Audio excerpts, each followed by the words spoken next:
what's more exciting? When I'm on camera or when I'm off camera, because, you know, the backside of when we're not on camera is very, very exciting. We get through a lot of stuff and jokes and whatever and get to know a lot of people. But now I have Big Daddy with me.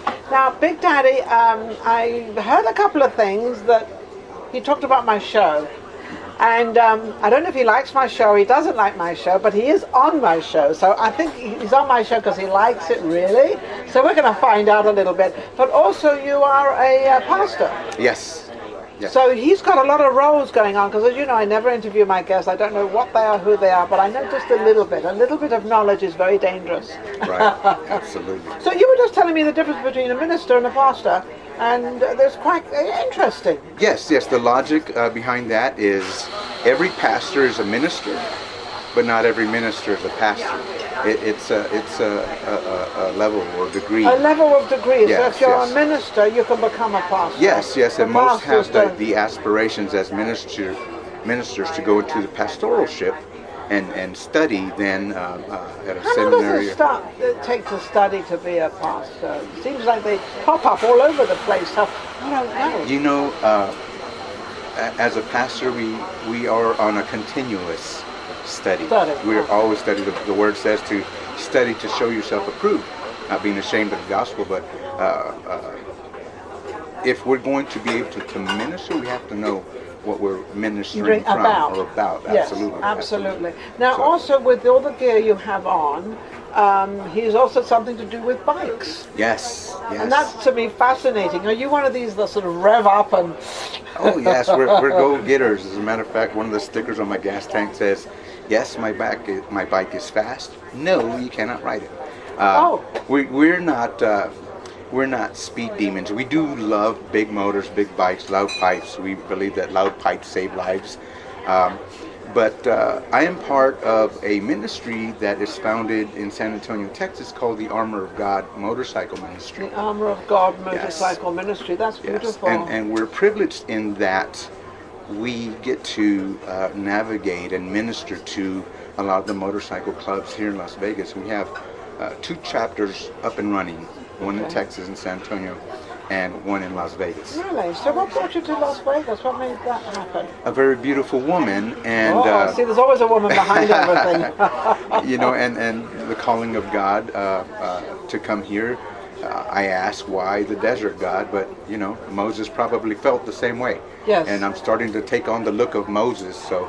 I like all this beard and everything. This is amazing. I don't know about these dark glasses, but that's okay. What is the reasoning for the dark glasses? It's part of the image that goes with the biker, and a lot of times this is just part of our image, how we dress. We like denim, we like leather, we like the freedom to self-express. But don't be fooled. I want to do this. The image changes when I remove my glasses. See, now there's no more mystery. Now I'm going to ask him, who are you now? Now, who are you? I am still Pastor Billy Big Daddy Salceda. But one of the things that make bikers different in our lifestyle, one is the way of dress, one is what we ride, how we express ourselves, but it can be kind of confusing to those on the outside that see us, because... But that's what I was going to say. Anybody seeing you on a bicycle and all these, you know, and you're believing in religion, and you are all religious, and you're probably all pastors or close to, and so people sort of look at it like, you know, who are they and what are they and what are they preaching, and what message are they giving out there? Right. One of the things that I ask God for continuously is to open doors for our ministry, so that we can communicate those that we ride with in the motorcycle world, whether they're 1%ers or they're a motorcycle club, consider themselves outlaws or not, a riding club. We're there to minister. We're not there to judge. See, I love having you on the show just to put that on, because most people will look at you as bike riders and everything else and not really connect with God or Jesus or however you want to put it, and sort of not accept. I don't want to say not accepting you, but really not accepting you. That's the truth. There's no way can you ever be a pastor or a minister or anything like that if you're on a bike. Right. So now you're bringing something out that maybe people, especially the younger generation, take a little different look at that. Yeah, and remember, it was the same type of people, or that same type of attitude that looked at Jesus and said, you can't be the Messiah. Same thing, we have that look, but if Jesus walked the earth today, he'd be a biker. He wouldn't be walking, he'd be riding. Right, he'd be riding, absolutely. He'd be revving it up there. Because the government didn't like him. No, he's part of what the society is, and that would be the society. Right. And we're all about love. Our mission statement is loving people, loving God, and bringing them into the kingdom of God through Jesus Christ. Did I just hear something about 3 children or something, 3 little girls or something? Yes. There's a story out there, and That's an amazing story. It's triplets, apparently. Yes. 3 little girls, well, they just graduated, and what you and your group have done is amazing, but I want you to tell the story. Okay. I do want to give credit where credit is due, because when we minister, what we do is we try to attach ourselves with people, because there's writing groups out there, there's clubs out there that minister without having the title motorcycle ministry. Oh, really? They have a big heart. For instance, the triplets. Yes. We were introduced to them by a man named Chris Ashby. He is the president of a group called motorcycle riding club called the Knuckleheads. Okay. He is a very dear man. He's kind of scary, real tall, big beard, tattooed, and we call him Warrior. He's a U.S. veteran, very intelligent. He works hard for his family. He's got a big family, and a very prominent member of our motorcycle community. Okay. And because he chose to lend himself and his club to raise funds for these girls, he invited others, and as a ministry we want to help wherever the help is needed. So we followed Warrior's lead, and these clubs came from everywhere. From everywhere. We went out to fire station number 7 and rode out there. I donned my very fancy Santa Claus outfit and rode with my motorcycle with Christmas tree lights around it, and all these bikers going down the highway. Oh, how amazing. To go meet these triplets.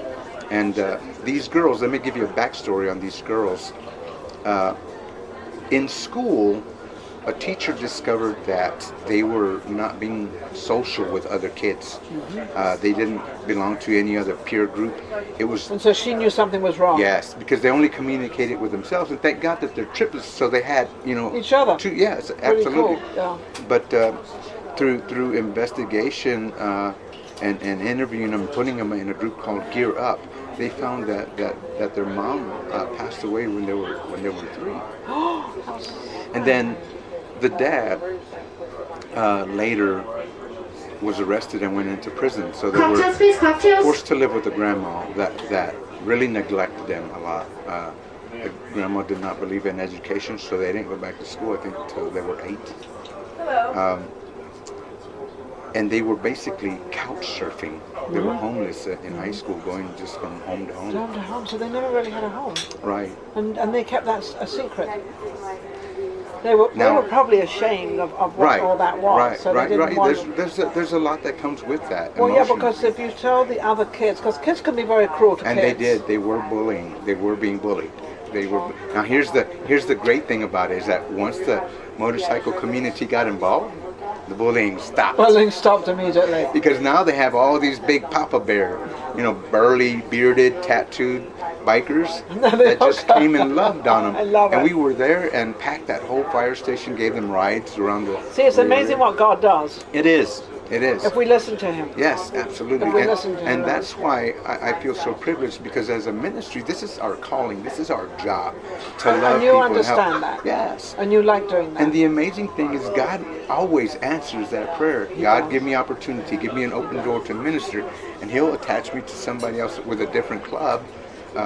And we're ministering to them. We're helping. And I think sometimes that we don't understand that it is God who has opened that door. You always think it's yourself that, I was doing that and I did this and that led me to that. And I truly believe God is the one, Jesus as well, God is the one that brings all this together. And you know, it's like I often say, I pray to him a lot, and I often say to him, you know, what do you want me to do? I don't know what to, give me a message, give me something to do. I need something, give me, but I do ask for something else. Whenever I pray, I ask him, I ask to always stay in his kingdom. I said, that's the only thing I want, and that's the only thing I want, nothing else. Just keep me in your kingdom, and I'll do anything you want me down. The word says if we draw near to him, he'll draw near to us, and if we keep that constant movement towards him, absolutely. And if I think sometimes, and I always say, so don't forget to give me the message a couple of times. I said, I'm a little older and I don't understand the first time. So tell me a couple of times that I understand what's going on and what's happening. So these three girls, if I understand, they're now 18, and apparently they got a car each. Yes. Well, this is a big thing, like. Yes.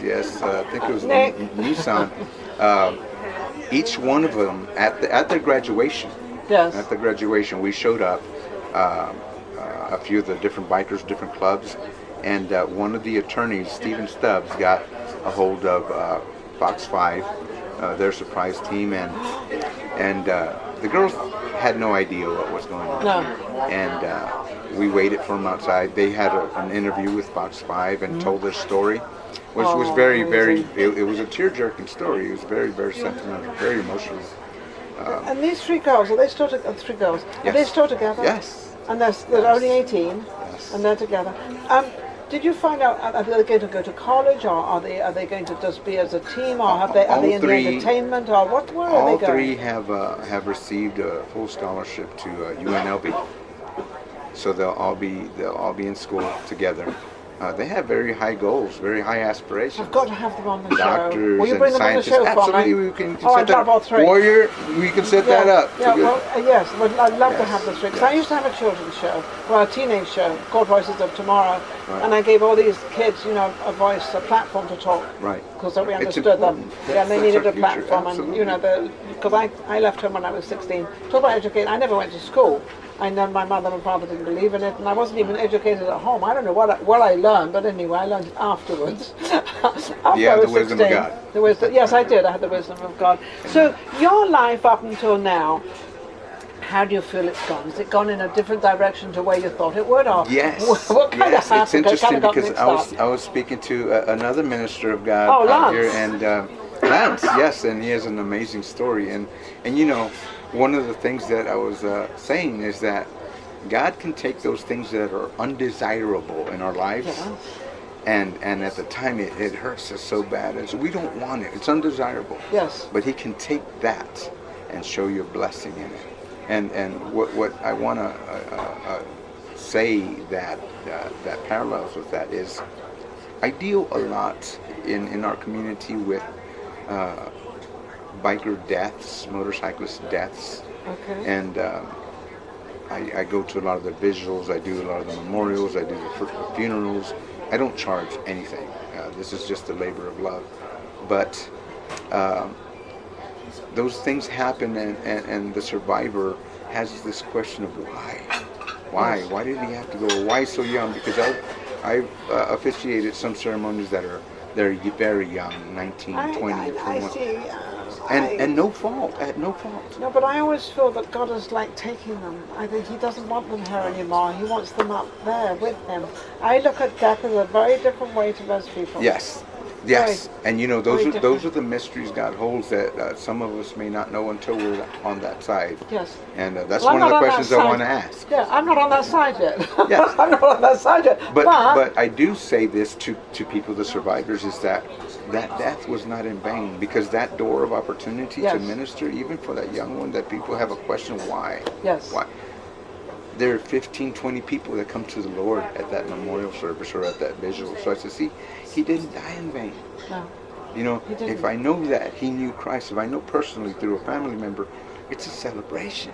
Well, I look at it, because I had a 29-year-old nephew that passed away. He was bitten by a jellyfish in the Orient, and everybody was all upset about it, and I was not. I said, well, he's going to where he's needed right now, and this was a very cruel world, and he had such a beautiful heart to him that I truly felt they didn't want him to suffer through this cruel world that we're on reality. This is reality down here. Yes, it is and it is a cruel world, but it doesn't have to be cruel if you do the right thing in it.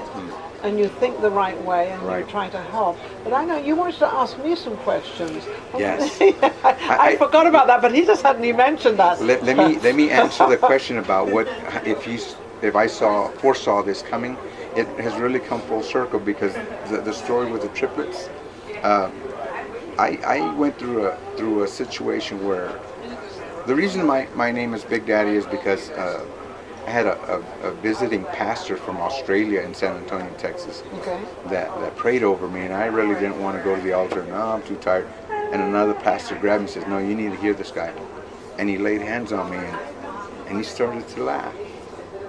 Really? And he says, "You know, this weight that you have on you of raising your family," and I had never spoken to this man. I was raising 3 daughters by myself. Oh. And he says, "God sees you as Papa Bear." He says he sees you as Big Daddy. Big Daddy. And my job at that time, I was working at a juvenile boot camp. It was a faith-based boot camp, and a lot of these kids started calling me Big Daddy, Big Daddy. So it just stuck. So you must know Caesar's camp in Malibu. I've heard. I did a show there. I filmed a show there. Awesome. I interviewed all the kids. That's I did awesome. 5 shows with Awesome. with, you know, they need a lot of love. Yeah, Those kids they need got a lot love. of They got Yes. love. They definitely got Yeah. love. So anyway. And so I raised my 3 girls, and this has come full circle. When I met these triplets, I said, you know, what a blessing to be able to give back, because I was there. I was there watching my girls struggle. You knew how it was. You knew what it was. You knew everything about it. Yeah. And God showed me. His word says, if you delight yourself in the Lord, if you delight yourself in the Lord, He'll give you the desires of your heart. And I delighted, even though we were going through some things, being homeless with my girls, some struggles, we never let go of God. My girls No, love you the Lord. can't. I think if you let go of God, you're kind of let going of your life. I think that kind of you've got to have a foundation. Right. You've got to have that foundation. You've got to maintain it. You've got to keep it, and you've got to do. You know, I have a thing called the triangle. And the triangle is what we have within us, only what we know. What you verbally put out there, verbally, and actions and everything else will be your destiny. So it's only you that's up to whatever you become, or whoever you are, however you think, is up to you. Because whatever you have in here of, well, I want to get that person, but I'm going to be sweet and nice out here. Oh, that'll be your destiny. And your destiny could not be very good. Right. But also it could be very good. So, you know, it all depends what you want. Right, absolutely. If you want to try to be good, and you want to try to do the right thing, and you treat people the same sort of way, you're going to end up in a nice place. Right. But you can't say, well, if I do this way, and if I do it that way, and not that way, and this way, you can't be phony about it. Right, absolutely. You've got to be 100% truthful. You've got to be genuine. Truthful to yourself. Absolutely, and I think that's why our ministry is so effective, because we are, with everybody that we encounter, we're very genuine. We love everybody that we meet, and we serve.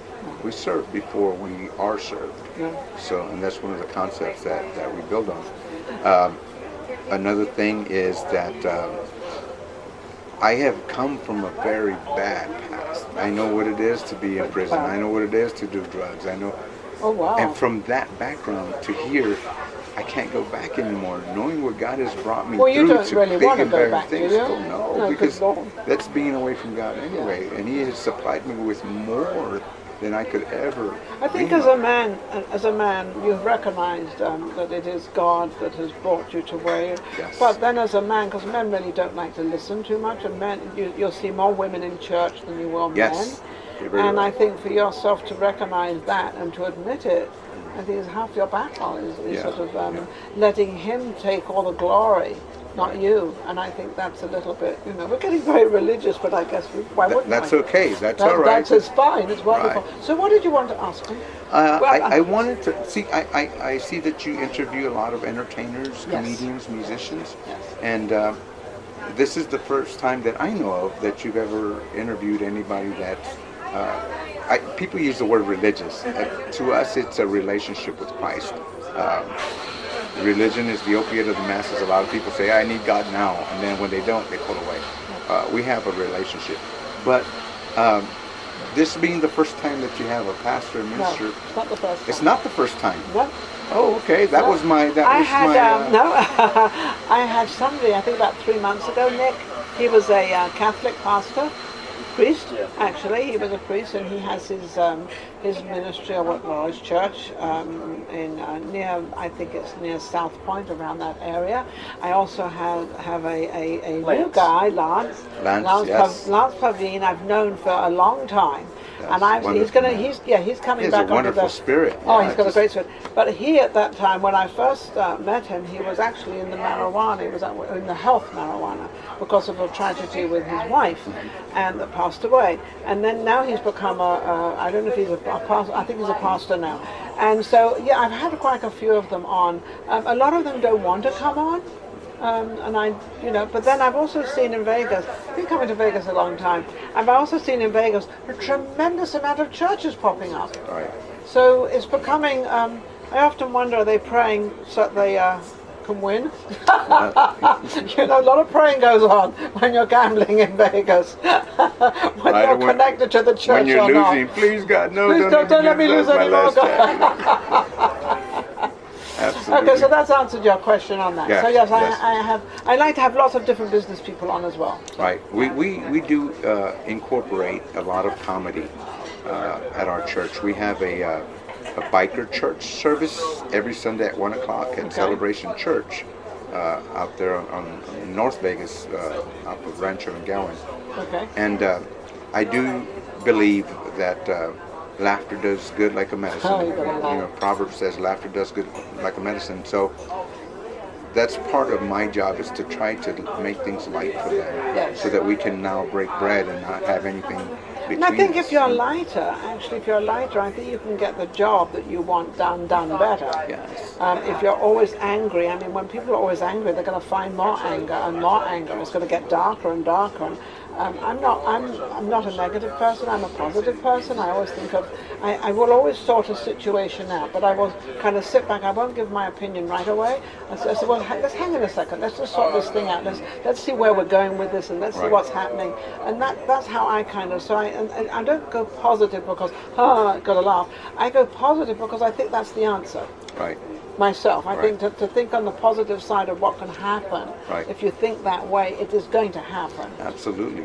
It's just like the job of a preacher and a teacher and anybody that's in that position where you have not just an audience, a congregation, your flock, your sheep, is to keep them uplifted, edified. Yes.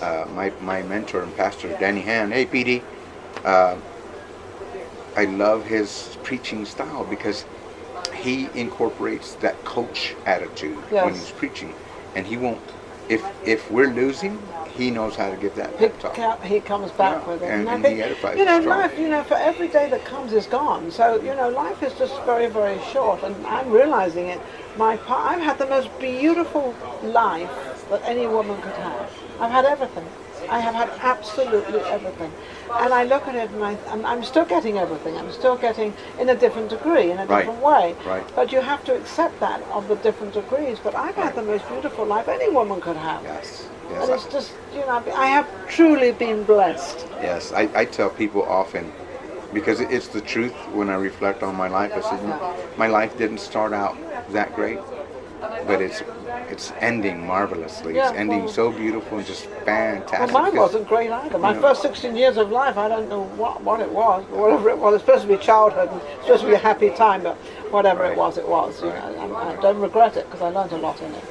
I know that having being in the comedy world, because I've done stand-up and I do every once in a while. If it pays good enough, I'll do it. You'll do it. That's a joke. On that, I think we need to have to close out because we've gone way over time. Any message you'd like to give the younger generation out there? The younger generation, absolutely. Stay close to God. If your mind takes you somewhere that you're dwelling in darkness, find somebody, talk to somebody, find a friend, a pastor, find an elder that you can confide in, and tell them what you're feeling. Tell them what you're thinking. You're never in this alone. There's always somebody that God will put in your path. If you seek, you will find. If Absolutely. you knock, the door And will also, you're never alone in this world because you've always got God. Amen. So you're never alone. That's you're good. never alone in this world, ever, ever, ever. Thank you, Big Daddy. Isn't he amazing? Thank you, Nina. Very different, and he's brought out a lot of things that we probably don't know about, but also a lot of things that we do know about. But when you hear someone speak about them, they kind of, get into your system and makes you feel good. So feel good about yourselves out there because you go through this life just once. And for every day you live is gone. You're awesome. Awesome. Awesome. There you go. You're awesome. We'll be right back with another guest.